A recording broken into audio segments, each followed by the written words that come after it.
exploring this island is illegal. The city of Venice strictly forbids anyone from setting foot onto it. There are many rumors that it was the island where plague sufferers were taken to die, over the years piling up the body count to thousands. The most horrifying fact is that many of them were not infected, but still banished due to paranoia.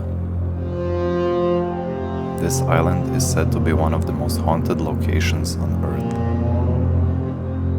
Let us tell you the story of Poveglia, the haunted island in the Venetian lagoon.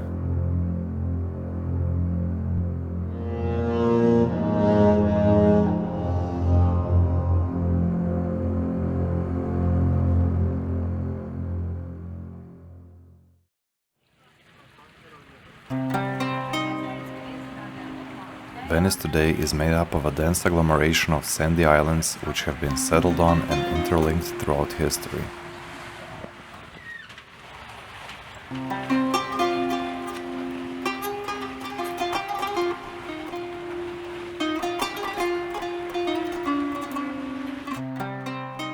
The inception of the city-state is linked to the fate of the old city of Aquileia.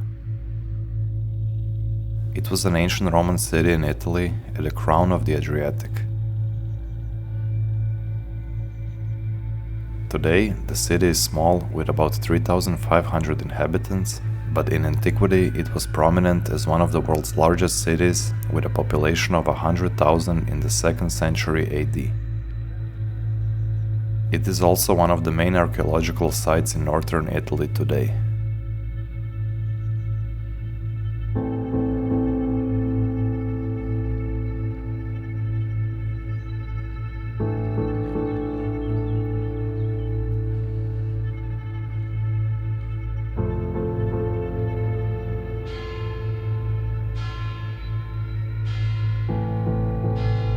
Attila the Hun, the leader of a tribal empire consisting of Huns, Ostrogoths and Alans, among others, pillaged and destroyed Aquileia in the 5th century. Survivors fled to the northwestern shores of the Adriatic Sea, populating the small islands.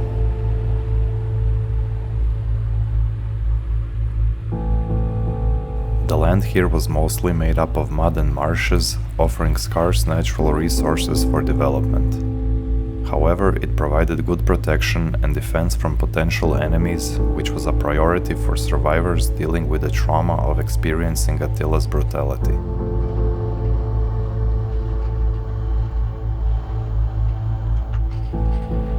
In the 8th century, this agglomeration of scattered islands was named Venice.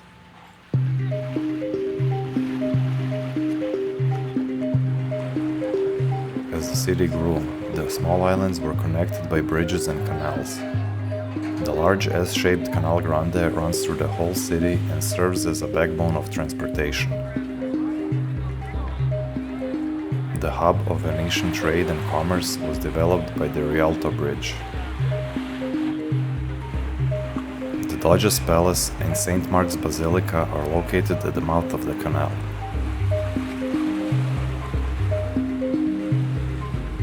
Using its geopolitical position to its advantage, the city turned to the sea and maritime trade, soon becoming a trade-driven city-state, the Republic of Venice.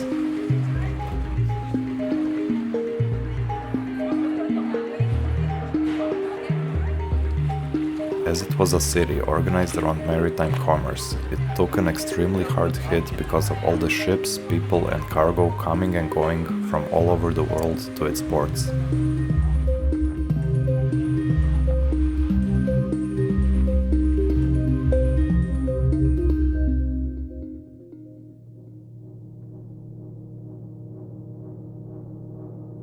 One of the most devastating pandemics in the history of humankind was the Black Death or the Black Plague.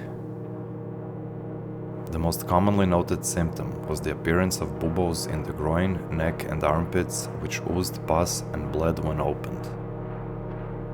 This was followed by acute fever and vomiting of blood. Most victims died 2 to 7 days after initial infection. Still, the name referenced the figurative meaning of black, denoting darkness, dismay, and dread. The estimated global death toll was around 75 million, about half of the population of Europe at the time.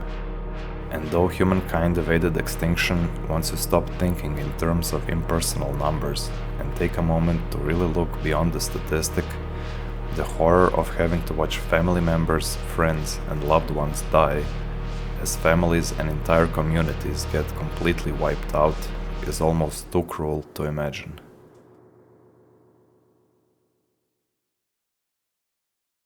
After the first wave, 2 separate quarantine buildings were set up as a precautionary measure so that the ill or the potentially ill could be moved further away from the city center. The word quarantine was derived from the Italian words 40 giorni, which means 40 days. Ships arriving to Venice from infected ports were required to sit at anchor for 40 days before landing. Lazaretto Vecchio and Lazaretto Nuovo were islands that were used for quarantine. They also had a hospital and leprosarium which cared for the people during the plague epidemics. According to some estimates, 500 people per day on average got buried in mass graves on these islands.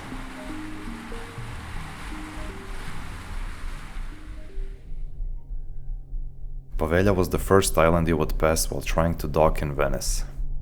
That is why it was also used as a quarantine for boat passengers until 1814, when it was closed down. Local fishermen say that human bones get tangled in their nets and continue to wash up on Poveglia's shores. Supposedly, more than 100,000 plague victims and mental patients were buried on this small island.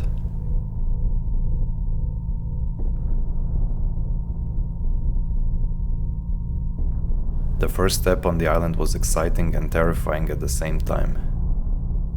There is almost no sunlight since the dense vegetation obstructs it like a natural green roof, harboring millions of mosquitoes visibly happy that lunch had arrived.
A statistic comes to mind.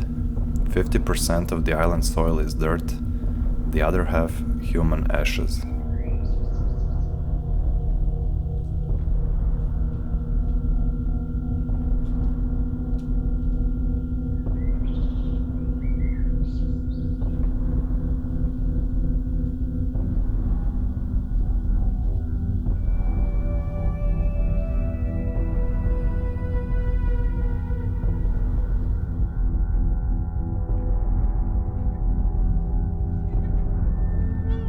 The Venetian government built 5 octagonal forts to protect and control the entrances to the lagoon. The Poveglia Octagon is the only one of 4 that still survives.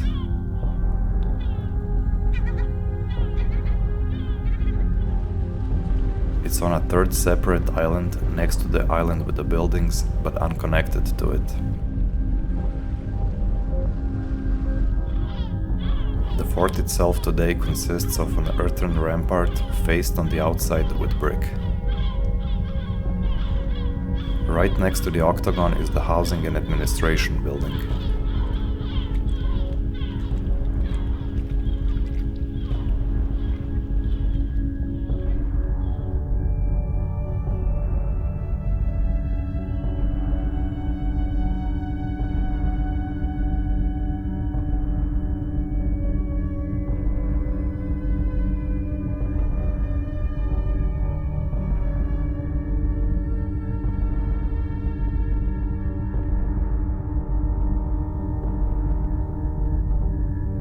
As the island changed multiple purposes throughout its history, so did this building. We don't know exactly how, but this old machinery was used to support life on the island.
Even at the start of the 20th century, Poveglia had occasionally been used for quarantine purposes up until 1922, when the existing buildings were adopted into a nursing home, which was later turned into a mental institution.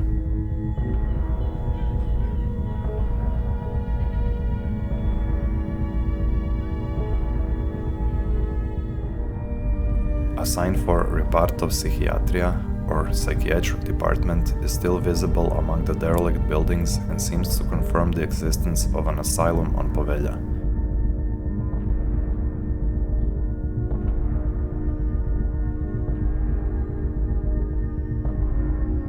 Rumors of widespread abuse and horrible experiments would float back to the mainland. The isolation and privacy that the island provides also fueled stories of scientists and doctors doing with their patients as they pleased.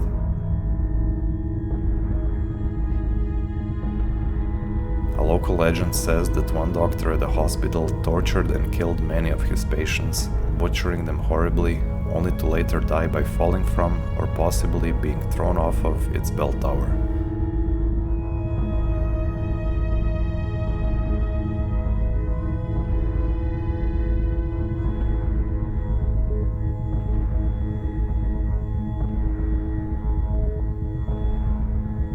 This bell tower is the most visible structure on the island and dates back to the 12th century.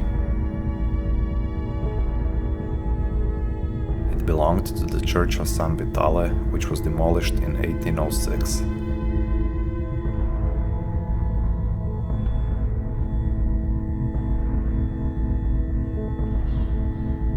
The tower was later reused as a lighthouse.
Nowadays, most people think that the reason for the island's abandonment lies in its dark past or some kind of curse, but this isn't the reality.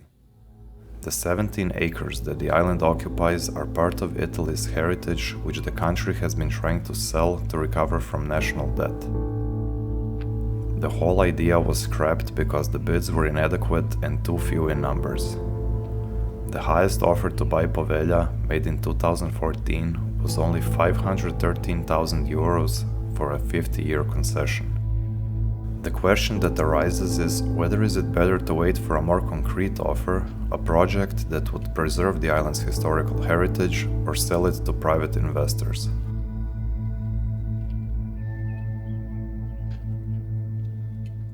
Considering the overall panic of the coronavirus pandemic that is happening all over the world, we will leave you with this last quote to think about.